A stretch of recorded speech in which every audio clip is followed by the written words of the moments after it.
Boa tarde, professor Romano. Essa, então, é a apresentação da atividade avaliativa do projeto 1, do trabalho de análise de produto industrial de uma carabina de pressão, elaborado pelo Eduardo e por mim. Aqui, então, a gente tem a nossa folha de rosto, que é a atividade relacionada à PP1, elaborada para a disciplina de metodologia de projeto de produto, onde partimos para o nosso resumo, né? E a gente tem como principal objetivo aqui a análise de um produto que é para a prática de tiro esportivo, que é consolidado há muitos anos e é um esporte de mais fácil acesso, um esporte mais seguro em relação a armas de fogo convencionais. Então, as carabinas de pressão, elas atendem muito bem as necessidades do consumidor comum esportivo. E esse trabalho apresenta o estudo de uma carabina de pressão, visando o seu conceito, projetos iniciais, características gerais de funcionamento, especificações técnicas e algumas peculiaridades. Ainda mostra conceitos semelhantes e algumas variações do mercado, e, portanto, cabe ao trabalho analisar o funcionamento da carabina, evidenciar os aspectos do produto, o propósito de atender às necessidades na prática do tiro esportivo, assim como possíveis falhas no projeto que a gente analisa a partir de uma carabina que temos em mãos. Aqui, então, referente ao abstract, também temos a nossa lista de figura formatada e o nosso sumário formatado e linkado, como, por exemplo, aqui a gente pode clicar no tópico que ele já é direcionado para a página. Então, como já foi comentado, um esporte muito praticado mundialmente, o tiro esportivo, ele atrai cada vez mais pessoas, e por mais atrativo que seja o esporte, ele é restrito por fatores como segurança e o custo de armas e munição. Então, inclusive, mais precisamente por causa da seguridade de lidar com armas de pressão. Então, nesse sentido, surge uma grande demanda e uma janela de mercado que são as armas de pressão não letais, né? Armas de pressão pneumática, pressão a ar, que fazem um pouco mais, com um pouco menos de periculosidade a prática do tiro esportivo. Então, a essência do produto está em torno de um poder reduzido, de uma energia reduzida de impacto que se tem na arma, e o funcionamento, sobretudo, com maior acessibilidade. Então, essencialmente, essas armas de ar comprimido, elas funcionam com projéteis de chumbo, e por isso que popularmente são chamadas de armas de chumbinho, variam então de 4,5 milímetros até 6,35 milímetros de diâmetro, e são disparados por ações de molas ou de gás pressurizado. No trabalho em questão da carabina de pressão que temos em mãos, é uma carabina de ação de molas, então é essa que vai ser dado maior profundidade no assunto. Então, da mesma maneira, é evidente a importância desta análise, principalmente para engenheiros projetistas, desenvolvedores de produtos, que devem obter a excelência na compreensão da proposta e nos conceitos existentes. É efetuada uma análise do produto em torno da carabina de pressão, demonstrando o conceito, características gerais, funcionalidades específicas associadas ao propósito do tiro esportivo. Como objetivos e objetivo geral, temos efetuar a análise de uma carabina de pressão, a fim de identificar o seu conceito primitivo, suas especificações, fabricante, conceito e custos do produto existente no mercado. Parte do trabalho consiste em reconhecer sua posição na história e a atual condição de mercado. Como objetivos específicos, temos os tópicos de identificar o conceito do produto analisado, reconhecer o fabricante da carabina de pressão que temos em mãos, definir as características dessa carabina, apontar particularidades específicas do produto, verificar historicamente o projeto e identificar conceitos do produto existentes no mercado, diferentes modos de funcionamento que também possuem no mercado e verificar preços encontrados no mercado para a carabina. Como uma contextualização histórica, temos então que as primeiras armas pneumáticas criadas, elas foram chamadas de Bellows Air Gun, como é observado na figura 1, e que seguiu essa nomenclatura até meados do século XX. Então, armas como essa Elas possuem, então, uma alavanca, onde aqui na coronha havia um reservatório de ar, que com um mecanismo desta alavanca era pressurizado e, então, disparado o projétil. Logo depois, então, em meados do século XVIII, o design se popularizou, o esporte se popularizou e foi modernizado consideravelmente, como é o caso da nossa figura 2, onde a gente mostra uma Girardoni Air Rifle, de 1870. Nela era possível carregar até 22 esferas, esferas de chumbo, que eram, uh, que eram projetadas pelo ar comprimido presente na coronha, que era carregado por fatores externos. Então, havia a troca dessa coronha com ar comprimido, e assim era possível realizar até 22 disparos com o mesmo carregamento. Né? Isso aqui é uma particularidade que apresenta, inclusive, uma vantagem em comparação com a que nós temos e possuímos para análise, que só possui a possibilidade de disparar um projétil por carregamento. Então, como esporte, encontram-se os registros desde meados do século XIX na França, e o esporte cresceu rapidamente. Então, pelos fatores, principalmente de entidades militares, acreditarem ser uma boa prática para o aperfeiçoamento das habilidades de tiro e pela manuseabilidade das armas de fogo, que seria aproveitada pelos soldados posteriormente. Então, logo em 1896, mais uma vez como incentivo e grande publicidade, o esporte já esteve presente nos Jogos Olímpicos. Atualmente, possuem modalidades de tiro também nos Jogos Olímpicos, com carabinas e pistolas de ar, e as primeiras disputas femininas foram realizadas apenas em 1984. As primeiras patentes dessa revisão histórica, elas contemplam os Estados Unidos e são datadas da década de 1910. A primeira, então, ela possui representatividade aqui na figura 3, é uma patente estadunidense de 1917. No Brasil, as carabinas de pressão elas já vieram importadas das empresas Rossi e CBC, que foram as precursoras aqui no país, no final da década de 1960. Então, começou-se com a Rossi Dione modelo 17, que é vista aqui na figura 4 e 5, que é a carabina de pressão, um modelo mais clássico e que é comercializado até hoje, modelos muito semelhantes a esse primeiro aqui. Então, desde a concepção dessas carabinas Spring, também chamadas de Spring, pouco mudou do projeto. Né? Uma das molas da parte inferior da empunhadura, que são comprimidas ao dobrar o cano, e até a mola travar na posição de disparo, e a puxar o gostilho, a mola é liberada, expelindo o projétil. Esses princípios de funcionamento são constantes, são mantidos e idênticos até hoje.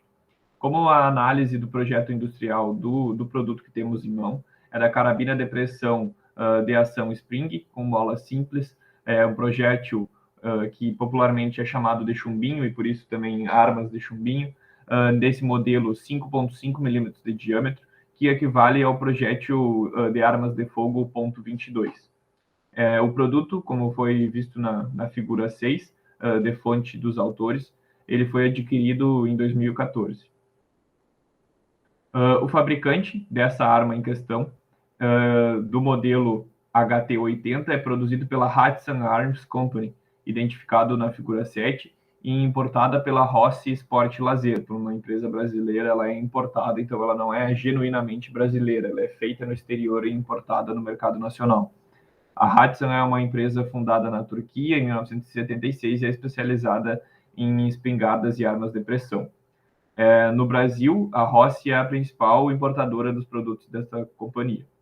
O conceito da carabina de pressão, a gente tem aqui alguns requisitos de projeto, que são especificados, como a gente pode ver aqui, uma velocidade para expelir o chumbinho de aproximadamente 245 metros por segundo, com uma precisão de até 400 metros e uma precisão certeira em torno de 100 metros. Então, pela velocidade, resistência do ar e baixa energia que se tem, ele possui aí uma precisão certeira de até 100 metros para armas carabinas de pressão. Inclusive, já em 100 metros há uma perda de altura no tiro, mas ainda é possível realizar tiros com precisão.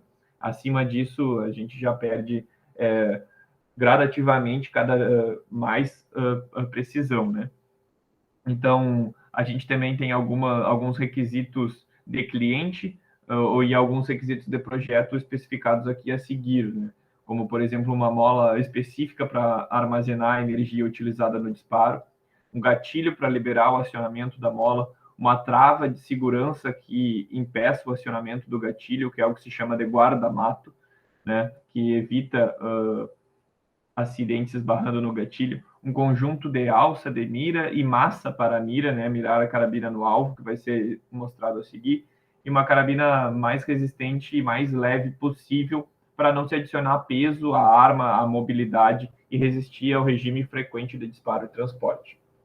Como modo de funcionamento, o que está escrito aqui eu vou explicar diretamente nas figuras. O modo de funcionamento, ele deve ser primeiramente realizada uma força na ponta da arma para que seja feito o que é comumente chamado de desnucar. Então, primeiro é preciso desnucar o cano da arma, realizando a partir de uma trava, né, o desengate dela e a quebra do cano, para que se possa fazer então o carregamento. O carregamento, como a gente pode ver aqui, ele é feito com os braços com uma distância praticamente equivalente ao eixo de giro aqui, para que os dois braços a gente tenha a mesma força aplicada. Então, desnucado é realizada a força e o giro até o fim, até se escutar um estalo e o travamento. Então, assim, a gente tem que a mola foi comprimida totalmente e segurada. E aqui, então, a gente pode retornar novamente com o cano na posição de desnuque e posicionar o chumbinho aqui novamente.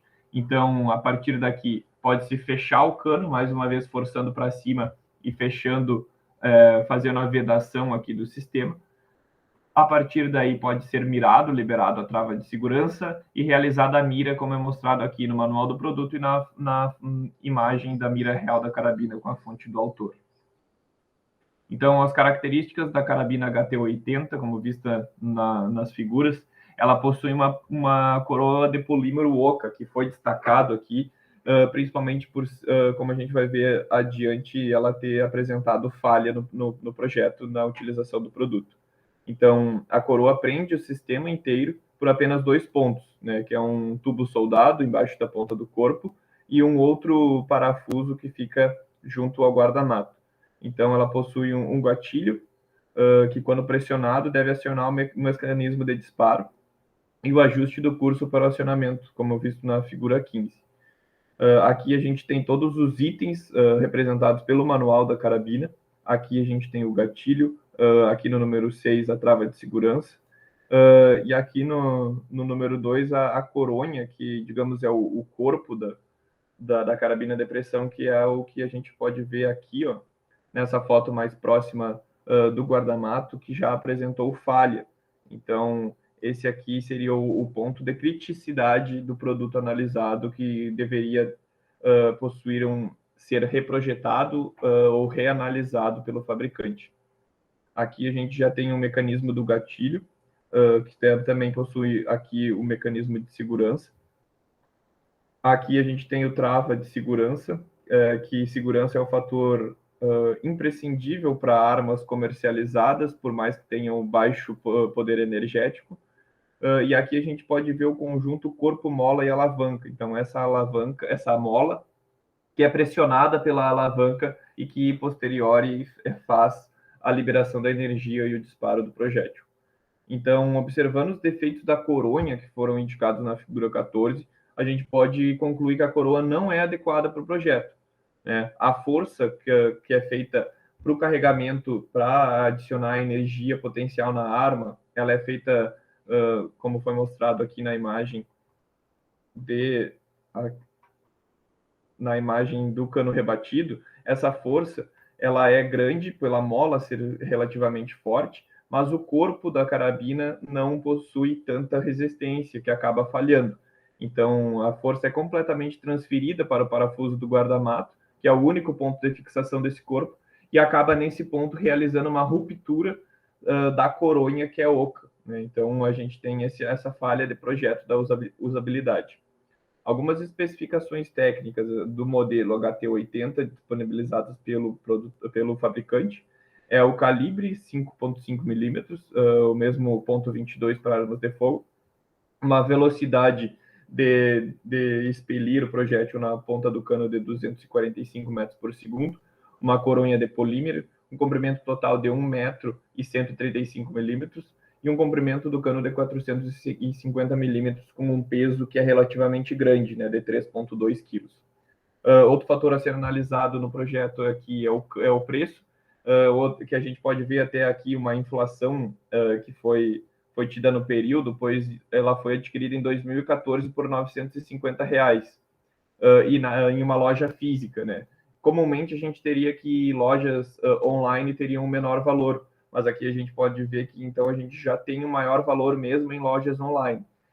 Aqui a primeira delas a gente tem até R$ 1.090, e a mais cara delas no Mercado Livre com até R$ 1.900, quase que o dobro do preço da mais barata por o mesmo produto. E com certeza esse aqui é o dobro do preço do que foi comprado em uma loja física em 2014.